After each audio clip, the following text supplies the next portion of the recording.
Okay, so today I'm going to go through a use case of a client we onboarded in late July, and I want to just talk you through the journey that we had with them. I'm going to give you a bit of background because a lot of it reflects on what other people are experiencing right now.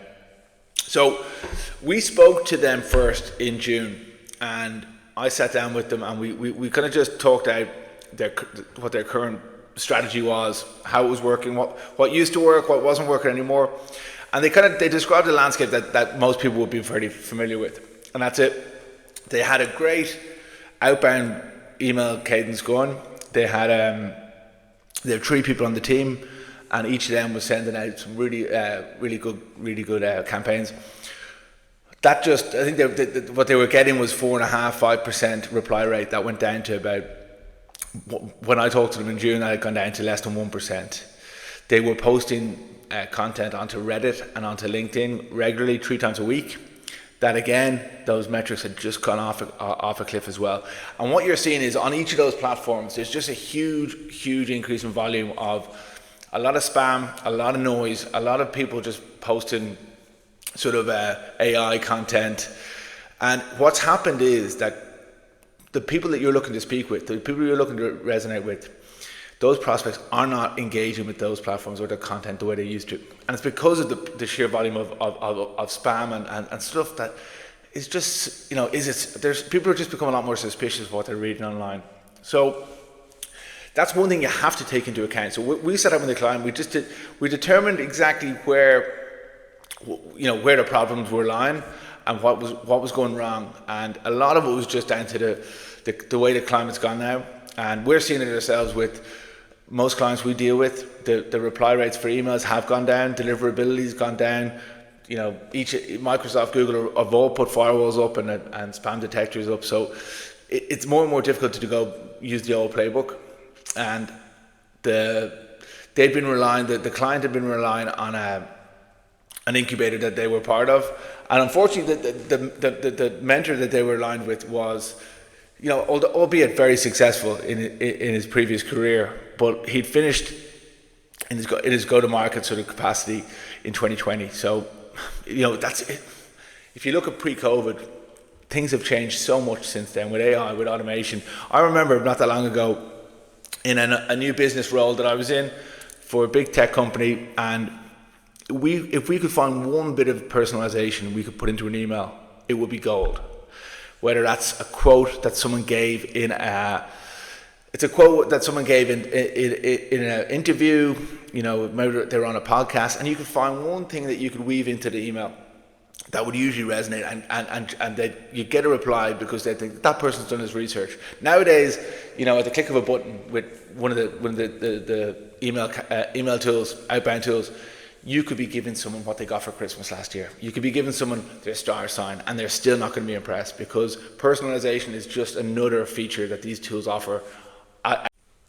So to give a bit of background, so go back to this example I'm using with this client, and they investors that were looking to get updates on where they were against the milestones that they were expected to hit.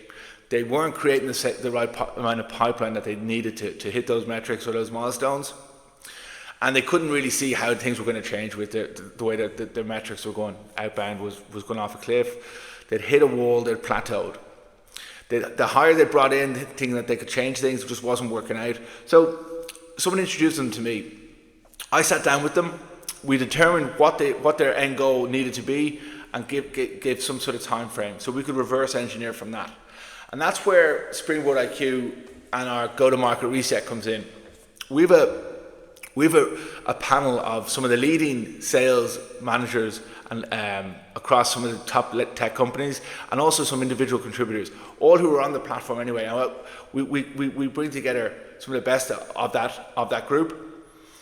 And twice a week we meet on a round table, and we'll dissect one client's go-to-market strategy, and we'll put together what works right now and what doesn't work. What's the best strategy for that particular client?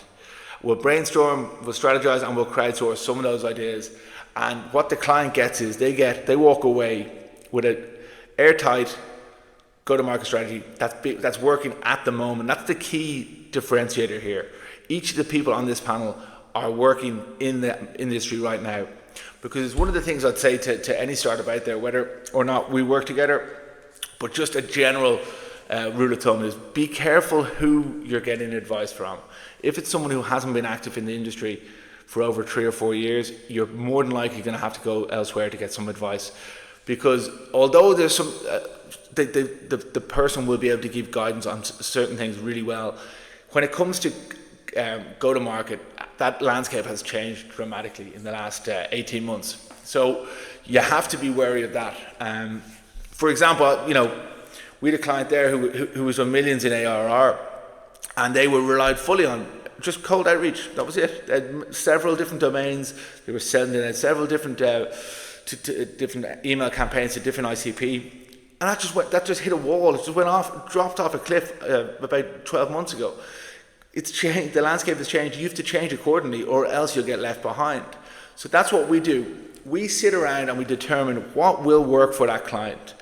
We'll also identify 10 top accounts that fit within your ICP, and we'll put a personalized, what we call an activation campaign specific to those 10, and that we run that separately. So you have your go-to-market strategy that works across your whole TAM, and then we have a tailored activation campaign for your top 10 accounts.